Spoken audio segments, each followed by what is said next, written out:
Hello, everybody. I'm on my way to Lookout Mountain to go do some bookkeeping.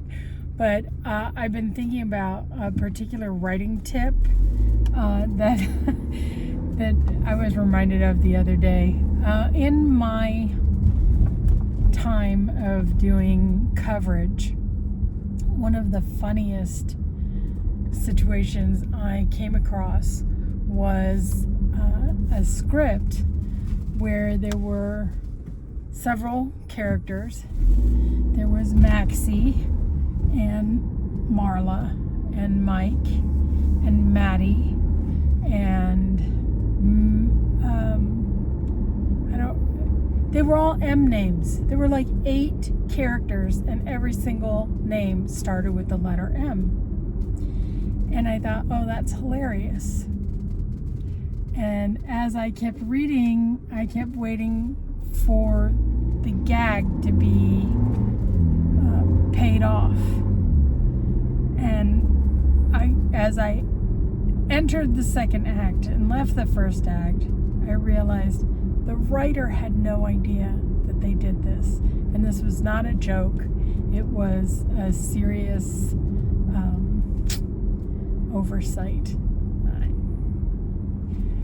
Everybody was not letter M. I have a tendency to like names that start with the letter S. I have no idea why. It's just a little thing. But years ago, a trick that I created for myself is I write the alphabet twice. And when I use a letter for the first name, I cross it off. And when I use the letter for the last name, I cross it off. I'm a little less strict about the last name situation because if you're writing about a family, they're all going to be Forsyth or Smith or Nguyen, whatever the family name is. But the first names, you need to vary the letters because as a reader, which is your first hurdle, your first gate to get through is past a reader. Oftentimes, readers are exhausted from reading all the screenplays that have all the characters that all start with the letter M. It's very easy to get lost when you're reading a script, and you know if you have to read 5 or 6 in a day, you're not reading as carefully as you would if you were reading a thing for pleasure. This is a job, like a janitor cleaning a bathroom. There's parts of this job that are unpleasant, but you have to do. And so you want to get through it as efficiently and quickly as possible.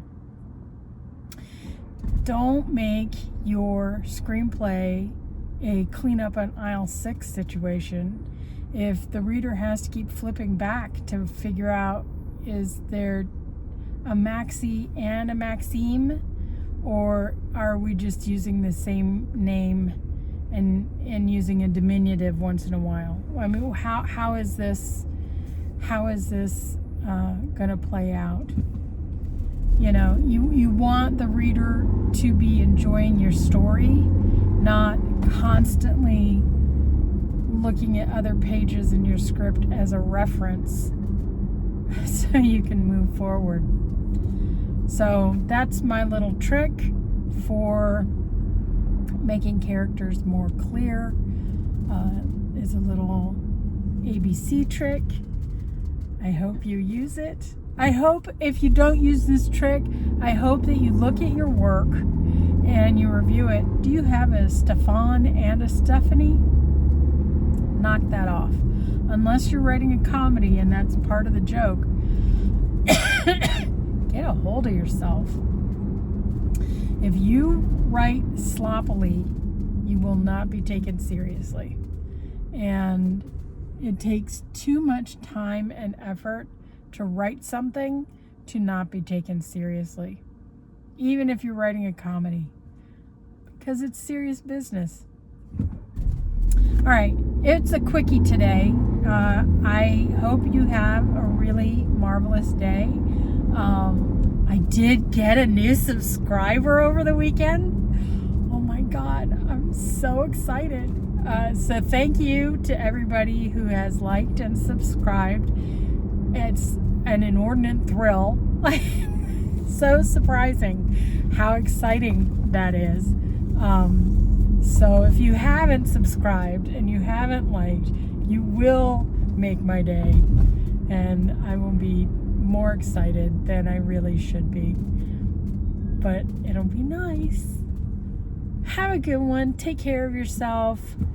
Wear some warm socks if you're cold. Have a nice little lunch.